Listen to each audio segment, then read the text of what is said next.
All right. So a lot of my poetry comes from like stream of conscious, and I know that it is poetic, or I know that it is, worthy of sort of pursuing as poetry when my stream of consciousness surprises me. Yes. Um, the four poems, hopefully I have time for them, that I'm going to read to you, that I'm going to share, are from fingers crossed, an upcoming chapbook that I'm working on, a poetry chapbook that I'm working on titled, When Did You Know You Were Gay? Yay. And for all of my queer folks in the room, we've all my non-cis, non-hetero folks in the room, we've heard this question: When did you know you were at some point or the other in your life? And I think this question surprised me very recently when I actually started seeing it as a gift, as a question of when did you know you were human? And what an incredible question to sort of reflect on. Like, when did I know that I was gay? When did I learn? Where did I learn I was gay? And I wish we could Yeah, sorry about that. Keep going. and I wish we could ask everybody that question. Like, when did you know you were a woman? Like, Mm. where did you learn to be a man? How did you learn to love? Right? So yeah, so that's going to be the title. And the four pieces that I'm going to read, the first one it's like a version one, like literally from my morning pages, torn up and going to be shared with you. The second one is sort of like a version three. The third one is a version seven, and the fourth one is, excuse me, a version eight. All right, y'all ready? Yes. Okay. Um, so the first one doesn't have a title because it's version one. Okay. Fear like standing in a line that curves around and around, a loop, surveilled by an officer or two or four or nine in light blue. Their confidence reflects on the wrinkles on my forehead. They will drive out of the airport parking lot to home, or Denny's, or AMC, or wherever American freedom will direct them. I am in purgatory. Could be hours of interrogation later for me. I am hanging. My feet are on the floor. I am hanging. Inertia from flying over clouds. I have been hanging for an hour, 54 minutes now, with many others. I'd call us a flock of birds or a shoal or talk about the smiles exchanged, unity, but there is none. We all know better. We all stare ahead, chins up, waiting, hanging.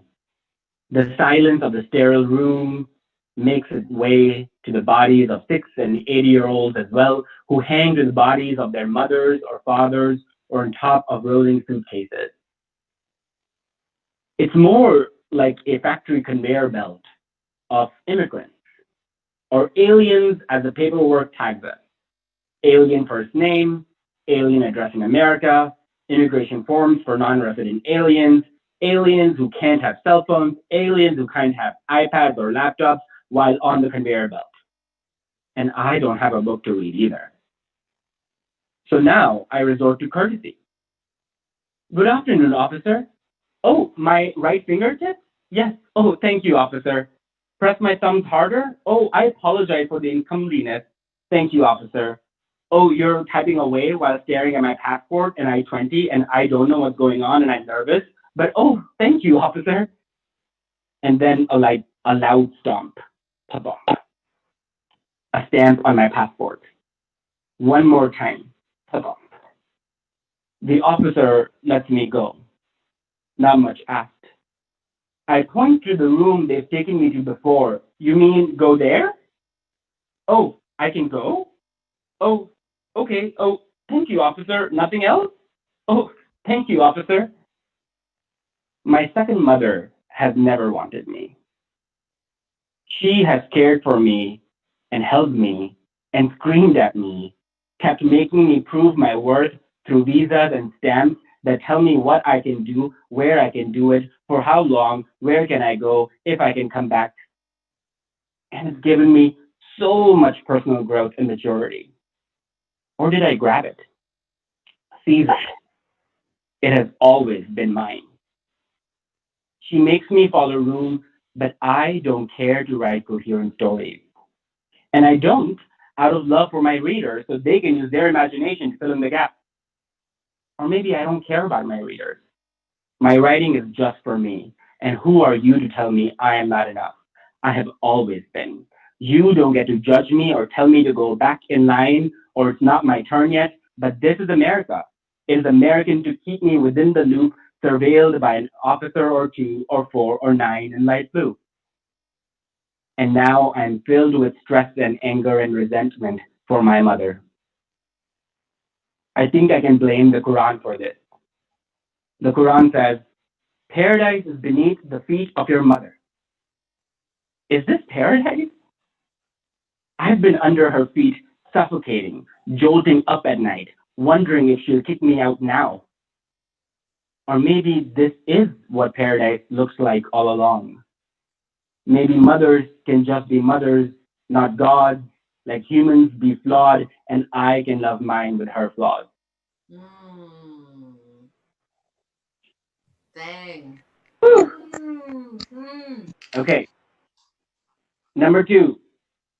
This one is a version three, and this one also doesn't have a title yet, but it has three parts in each of the parts of the title. Part one, prayer.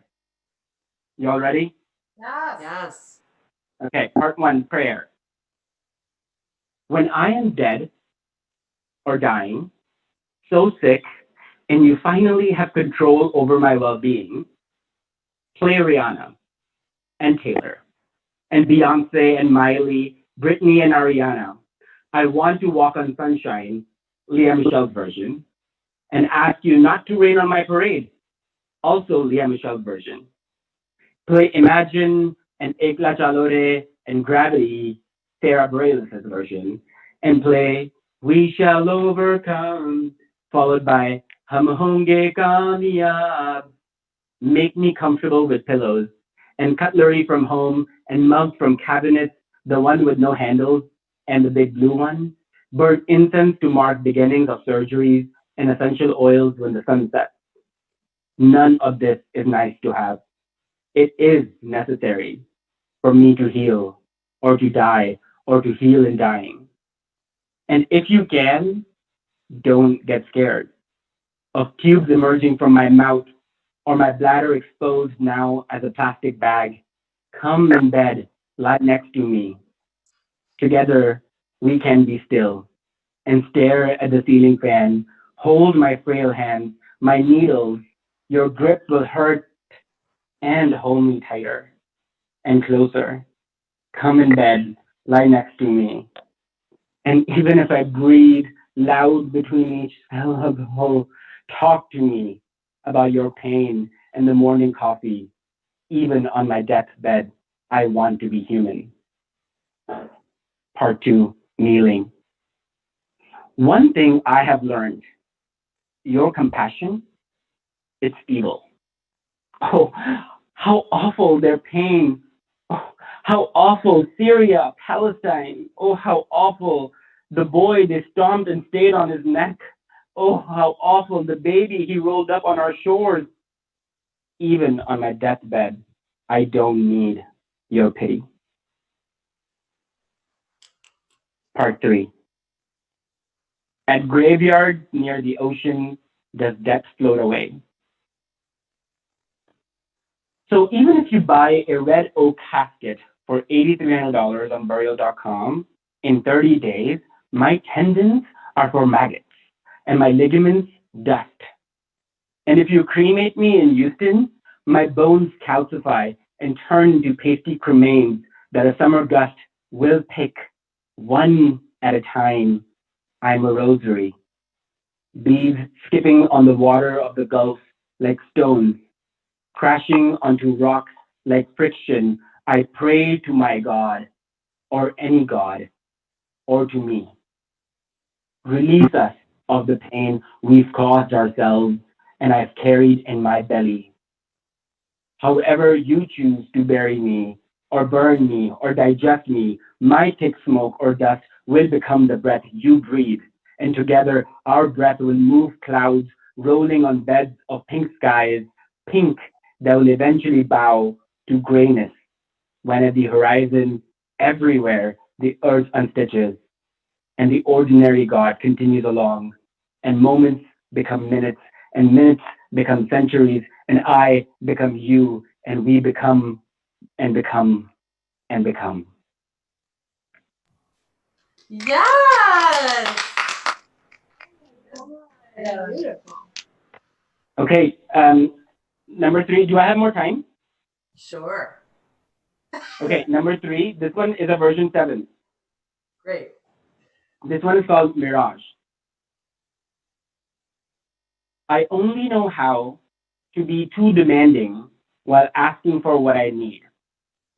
I don't know how to ooze my confidence and not push him away, or not to try to change him while saying, this part right here doesn't work for me. I'm not sure how to take up space out of love or give up space out of fear. I often yearn so hard for ease and wonder, what's the alternative way to be? Driving on a dusty road between hazy white lines, the desert announces its presence. Fine gravel runs loose amongst the reddish yellow clouds of crisp West Texas heat. My gaze focused on the vastness ahead. Why do I push love away? I drive more cautiously, awaiting a puddle of water on the road. On the side, a stem succulent with sand blowing around, shadows contrasting, its prickly white spine stands rooted, like it knows to. But now the sheen on the wet asphalt dazes me. How is it drying as I'm moving towards it?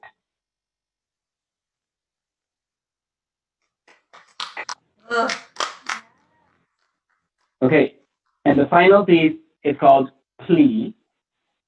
Um, Plea. Whew. After we shared ice cream, you said, maybe this isn't working. And I stood up from that table and walked out. And at 3 a.m., I woke up to drag you out of my body. I plucked your scent lingering on my skin and drained the cups of Americanos we ordered together and turned off the water we wore as a cloak over our naked bodies. Then I locked the door behind and stormed out one more time. 5 years later, you've remained pink underneath my consciousness, like a rusty scab I cover wearing teal and orange socks. Some mornings, a slight scratch shocks my shoulders. Sometimes I fall on the floor, break the crust, and it fills the room with the yellow staleness of soft memories, holding your hand across the table, walking up your stairs, waking up between white sheets. I am on my knees, some mornings, at some altar, wishing I stayed at that table, pleading, and then hot blood seeps out, wayfinding where I went wrong. Last Sunday morning, at an altar, my scab was pulsing, and I was staring. We were asking each other for forgiveness.